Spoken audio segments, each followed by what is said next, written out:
So with the speech from the throne, a lot of Liberals are wondering, really, what about the Liberal Party of Trudeau? Conservatives are wondering, what about those darn Liberals? Andrew Perez is here, and he's going to explain it all for me and for you. You're a Liberal strategist, and it does look like the Liberals bought in to the whole Conservative game book, took it out, and put it in their speech from the throne. Not the first time Liberals have done that.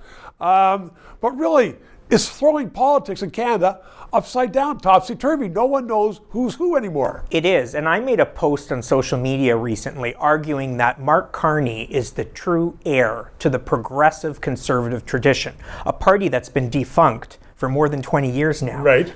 The post went viral because Liberals acknowledged that Carney's vision is actually more in line with the traditional red Tory progressive conservative vision, strong support for the monarchy, institutions, stability, gradual change. And we've seen that. I have to say, Carney... Law and order, crime and punishment. All those points that were made in that speech from the throne were traditional conservative points. And Liberals traditionally, Laurentian elites traditionally have not, you know this, Stephen, have not taken crime seriously. So Mr. Really, Carney, politics is topsy-turvy now. Mr. Carney takes crime seriously. He appointed a Secretary of State with special emphasis for crime to the federal cabinet. He outlined a sweeping crime agenda in the throne speech. And so what you have is, to your point, people are having difficulty understanding who is Mark Carney. He's a traditional progressive conservative, a political tradition on the federal level that hasn't existed for 2 decades. So you're a Liberal strategist.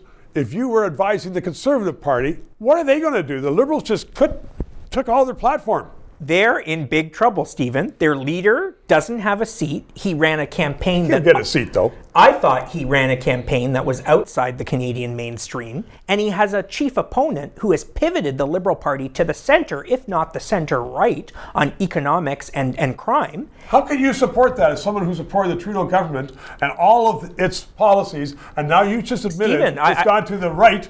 I was critical on your show of the Trudeau government. I'm a centrist. I'm a social progressive with social justice-oriented views, but on the economy and on issues like crime, I am right down the middle, and I am heartened to see Carney respond to a majority of the electorate who voted for this sort of change. So, back to my question about the Tories. Are they just completely moribund? Well, parties evolve. The Liberal Party under Carney has moved back to the political center, an area that the Liberal Party occupied for decades. The Conservatives have increasingly moved to the populist right. And with the rise of Donald Trump, we've seen that that is a no-go for many Canadians, even traditional Conservatives. I think Carney may be able to cement some traditional Conservative support over the coming 2 or 3 years of this mandate and position himself well to win a second term, not a 5th Liberal mandate, but a second Mark Carney term. Well put, Andrew Perez. Thank you very much. 3 minutes. To those of you who have subscribed and donated, a heartfelt thank you. You're keeping us on the air. If you're watching and you haven't, please try to do so, because 4 years ago we started this show because there needed to be independent analysis. Now more than ever, with the Online Harms Act, once that gets into law, it's been passed once by the House, there are going to be hundreds of bureaucrats censoring the news in Canada, censoring this show. We need to keep it on the air. Thanks for your support.